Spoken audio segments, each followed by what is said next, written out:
제가 이렇게 행복에 대해서 여러 차례 강조하는 것은 결국 인간이 추구해야 하는 가장 중요한 가치이자 인간의 존재의 이유는 결국 행복이라는 저의 지론 때문입니다. 그리고 그것을 여러분들에게 이해시키고 설득시키는 것이 어쩌면 저에게는 꽤 중요한 일이 되어가고 있는 중이기 때문입니다. 과거 인간이 왕을 옹립시킨 것, 그리고 현재의 대통령을 뽑는 제도가 여러모로 대단히 유사한 일이라는 것이고, 그것이 마치 전혀 다른 본질을 가지고 있다라고 보지 않습니다. 왕이라는 제도의 변형 정도이지, 마치 대단한 전혀 다른 형태의 어떤 방식이 만들어졌다라는 것이 아니라는 말씀을 드리고 싶습니다. 이런 저의 지론이 여러분들에게 대단히 지탄을 받을 수 있고 어쩌면 역사를 모른다라는 빈축을 살 수 있는 말이라는 것을 알지만 사회 현상과 제도들은 그 본질을 봐야 한다라고 생각합니다. 왕권이라는 것이 오랜 기간 인간을 지배했던 제도이기도 했고 초창기에 재능을 가진 왕보다 상대적으로 평범했던 후대의 왕들은 자신이 가지고 있는 능력보다 훨씬 더 많은 것을 요구받았던 상황을 매일같이 직면하며 자신의 능력을 수도 없이 증명해내야 했으니 평범한 인간이라면 큰 압박감을 받았을 것입니다. 그리고 매일같이 쏟아지는 문제점을 해결하기 위해 언제나 해결책을 내놓아야 했을 것입니다. 세습으로 인해 누구보다 특별하다라는 기대를 받은 왕이 특별하지 못하고 평범한 인간일수록 매일같이 직면하는 일련의 상황들은 생명의 위협이라 착각할 정도의 고통이었을 것입니다.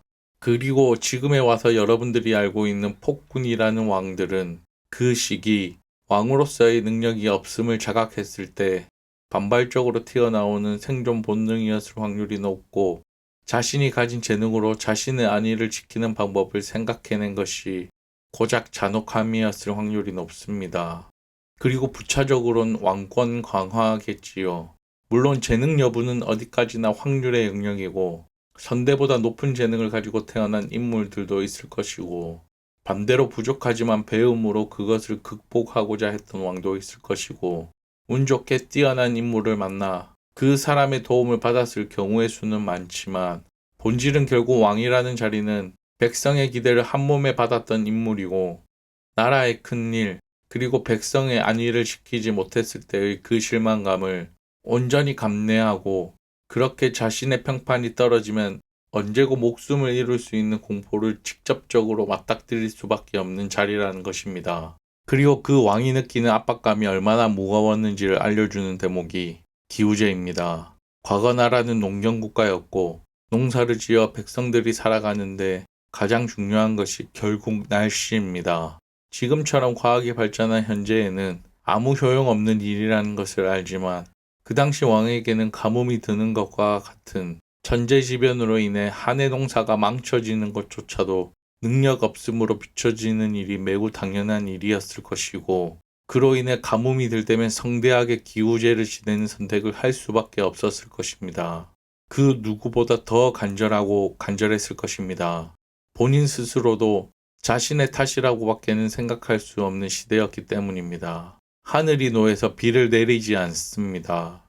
임금이 잘못된 정치, 민심을 배반한 탓이라는 이야기를 많이들 들어보셨을 것입니다. 사실 이건 현재에 와서는 너무나도 터무니없는 말이지만 그 당시에는 매우 당연한 일이었을 것입니다. 백성들의 원성은 높아져만 가고 가뭄이 심해지면 백성들이 굶어 죽어갈 것이 눈에 보이고 신하들은 해결책을 내놓으라고 하는 상황이라면 여러분들은 과연 두 손 놓고 가만히 있을 수 있었을까요? 왕의 자리는 독이 든 성배라는 이야기도 들어보셨을 것이라고 생각합니다. 어떤 왕은 재능이 있거나 혹은 권력욕이 있어 본인에게 주어진 권력을 온전히 즐겼을 수도 있지만 재능이 없어 결과물을 만들어내지 못한 비운의 왕은 언제나 초조하게 하루하루를 보내다 보면 인간이라면 언젠간 어긋난 방향으로 토해내듯 쏟아지는 행위가 있었을 것이고 그런 행위들은 언제나 이해할 수 없을 만큼 강하게 나타나는 경향이 있습니다. 여자를 탐했던 왕, 지식을 배우고자 했던 왕, 잔혹해졌던 왕 등등 그렇게 쏟아져 나온 행위는 언제나 반인륜적으로 진하고 강했던 건 그 시절 누구에게도 이해받지 못했던 그들의 노곤함이었을 것이라고 저는 생각합니다. 이 시대에나 겨우 말할 수 있지만 왕도 사람입니다. 자신의 처지에 대해 위로받지 못하고 억눌려져 있던 감정들이 터져나온 진하고 강한 행위는 결국 책임을 지는 자리라는 왕, 존재의 책임이라는 것의 무게를 본인의 의지와는 관계없이 어긋나게 내보이게 되었던 광기라고 생각합니다. 그리고 그 책임이란 것을 다하기 위해 그 당시 왕의 간절함, 고통, 그리고 무서움들은 과학도 없고 상업도 없었던 시절 유일한 해결책이라는 모두의 인식 때문이었습니다. 대통령이라 하면 어떤가요? 마찬가지입니다. 국민들의 우두머리라는 자리이고 대부분의 국민들의 지지로 인해 자리에 오르는 과거의 왕보다는 꽤 한 단계의 검증만을 거치고 올라가는 자리입니다. 다만 왕권 이후의 시대에 소위 말하는 전문가들이 과거 단순히 오랜 기간 이어졌던 왕의 폐악질을 막기 위한 명분으로 여러 가지 안전장치를 마련하였습니다. 그리고 그 이면에는 왕은 권력에 눈이 멀어 잔혹한 짓도 서슴지 않는 대단히 위험한 인물이 된다라는 거의 확신에 가까운 전제를 깔고 대통령의 권력을 여러 사람들에게 나눠 대통령의 힘을 줄이는 데 혈안이 되어 만든 것이 여러분들이 말하는 상권 분립의 실체입니다. 권력 앞에 인간은 언제나 나약한 존재이고 언제나 타락한다는 배경지식은 결국 과거 왕들이 지속적으로 변모했던 기록에 의한, 걱정에 의한, 공포에 의한 후대 사람의 판단에 의해 만들어진 제도였고 그 제도들은 여전히 권력자들에 대해 국민의 본능에 가까운 뼈에 사무친 반발심과 결합하여 마치 상권 분립이 현존하는 가장 완성에 가까운 제도라는 판단을 사람들은 여전히 믿고 있습니다. 확실히 권력 앞에 인간은 나약한 존재가 맞는 것인가요? 정말 모든 사람들은 권력 앞에 모두 나약해지는 것인가요? 과학적으로 밝혀진 내용으로 판단해봐도 그것은 잘못된 판단입니다. 왜냐하면 인간의 다양성이라는 명백하게 밝혀진 진리가 있기 때문입니다. 그만큼 희귀한 확률의 인류사를 맡길 수 없다라는 것은 맞습니다만 반대로 이야기하면 결국 희귀하지 않은 인물, 즉 능력이 없는 인물도 그 대통령이라는 자리에 오를 수 있는 구조가 만들어졌다라고 봐도 무방합니다. 그리고 권력을 나눴기 때문에 더 이상 대통령은 나라를 위하는 길에 구조적으로 간절할 수 없습니다. 이건 인성과는 별개의 말을 이야기하는 것입니다. 아무도 대통령만을 바라보지 않습니다. 대통령 혼자서 무언가를 결정할 수도 없습니다.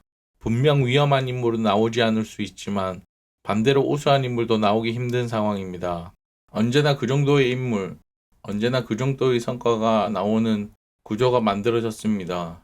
감히 예상해 본다면 시간이 좀 더 흐른다면 이제는 대통령에게 그 권력을 몰아주기보다 더 세세하게 나눠 소위 말하는 전문가들이 판을 치는 시기가 돼 나라는 앞으로 전진할 수 있는 원동력을 잃을 확률이 대단히 높습니다. 운이 좋아 과거 우수한 재능을 가진 사람이 권력력이 대단하여 대통령이 되었다 해도 불과 5년 만에, 불과 4년 만에 그 자리에서 내려와야 하는 형국입니다.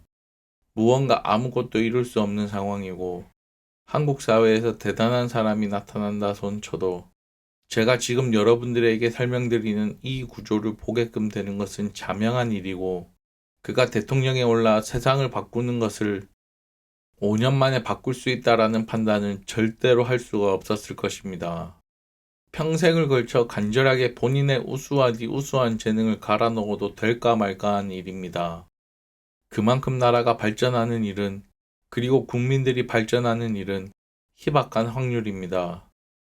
나라는 제도로 발전하는 것이 아닙니다. 아니 정확히는 이제 제도의 힘으로 발전할 수 있을 만큼 발전했고 이제는 더 발전할 수 있는 구조로 뜯어 고쳐야 할 시기가 다가오고 있습니다. 지금의 여러분들은 필요성을 느낄 수 없을지 모르지만 시간이 갈수록 발전은 더뎌지고 원인은 찾을 수 없으며 권력에 대한 고정관념 때문에 지금의 방향성을 유지하며 조금 더 세세하게 권력을 나누는 방향으로 모든 사람의 머리를 모아 결론을 내리고 아무도 책임지지 않으니 아무도 간절해지지 않을 것이라고 저는 생각합니다. 당신도 대통령의 사과를 받으셨나요? 대형남자였습니다.